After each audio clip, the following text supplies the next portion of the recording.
Hi, welcome to Basic Math. Today we're going to be looking at multiplying and dividing with decimals. So let's jump in, shall we? First, multiplication. So the good news is, if you know how to do regular multiplication with numbers that don't have any decimal points in them, this will be a piece of cake because it's really similar. All we're going to do is two things. We're going to multiply just like we normally would, and then we're going to count the decimal places. And that's it. That's really it. So let's look at an example, and then maybe I'll do one more on the next board, but I've got one right here. So let's take a look. I have 7.4 times 3.21. Now, I find it easier to put this longer number on top. Okay, it doesn't matter that it's the smaller number. It makes no difference whatsoever. You can multiply either way. So I put the 3.21 on top times 7.4. Notice, I'm not worrying at all about lining up my decimal points. Basically, I'm going to pretend that there aren't any decimals in this problem at all and just do the multiplication. And so that's what I've done. 4 times 1 is 4, 4 times 2 is 8, 4 times 3 is 12, 0 to hold our place when we go down to that next line. 7 times 1 is 7, 7 times 2 is 14, carry that 1, 7 times 3 is 21, and 1 makes 22.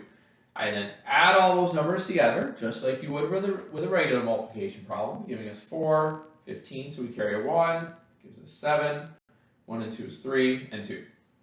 Now, as you can see, I already put a decimal point in my answer, but how did I get it? All I did was count. I go back to the original problem and I say, okay, how many numbers did I have after the decimal point in the original problem? So I had the 2, the 1, and the 4. That's 3 numbers after the decimal point. So I need the exact same number down here. So since I had 3 things total up at the top that were after the decimal point, I need 3 things at the bottom that are after the decimal point, meaning my decimal point in this case goes between the 3 and the 7. And that's it. That's all there is to multiplying with decimals. So I'll do one more example on the next board, but yeah, there you go. Okay, so here's my second example for multiplying. I have 4 times 12.38. Again, just like that last example I showed you, I like the longer number to go on top, so I have 12.38 times 4. I do my multiplication. 4 times 8 is 32, so I carry the 3. 4 times 3 is 12, plus 3 is 15, I carry a 1. 4 times 2 is 8, and 1 more makes 9, and 4 times 1 is 4. So now it's time to count the decimal places, and this time only the 12.38 has any decimal places, right? It has 2. Remember, for the 4, the decimal point is actually hiding. It's right there. Either way, with or without that decimal point, there are no digits after it. So I only need 2 decimal places here, so I have the 5 and the 2 that are after the decimal point, and there it goes. It goes right in between the 9 and the 5. Alright, so now we're going to move into dividing with decimals. This is a little bit trickier, but only because division in general is a little bit trickier than multiplication. So here you can see I've laid out some steps for you, and then we'll do some examples when I get on to the next board. So first, get rid of the decimal point in the divisor. The divisor would be the number that you're trying to divide by. Okay, and so we'll see that here in just a second. But basically, we're going to move the decimal point to the right until we don't have any decimal places. Number 2, slide the decimal point the same number of places in the dividend. The dividend is going to be the number we have inside of the box when we do our division. And it's important that both decimal points, outside and inside, steps 1 and 2 here, move over the same number of places. Okay, but we only have to get rid of the decimal places in the divisor. Okay, trust me, we'll look at it. Then we divide, and then we have to think about rounding. So let's go ahead and get another board, and do yourself a favor, write down those steps, pause this, write down those steps, and then continue with the video and watch me do some problems. Alright, so I have a couple of examples here on the board. We'll take them one at a time. So let's start doing some division. My first problem is 7.38 divided by 0.2. This is actually a pretty nice one. So remember, we said that what we divide by, we want it to not have a decimal in it. We don't want any decimal places. So to do that, I have to slide my decimal point 1 place to the right, which gives me a 2. okay? But if I move this one place, I have to also move that one, the dividend. It has to move one place as well. So I slide it over one place, and that's how I get 73.8. Okay, so that's how the decimal point moves.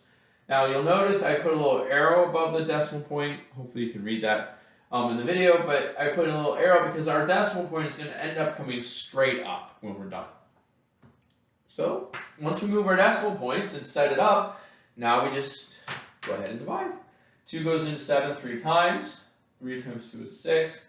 I subtract, which gives me a 1, and then I brought down the 3. 2 goes into 13 6 times. 6 times 2 is 12. I subtract, which leaves me with 1. I bring down the 8. 2 goes into 18. 9 times 2 is 18. We subtract and we get 0. Now, it's entirely possible you'll be using a calculator for this. I don't have any problem with that. Just be careful. Calculators are only as good as whatever you happen to type into them, so please be careful. Anyway, I ended up with 36.9. This one comes out pretty nice, and hopefully we're happy with it. My second one is a little bit messier. This one's going to require some rounding, as you can see by the directions.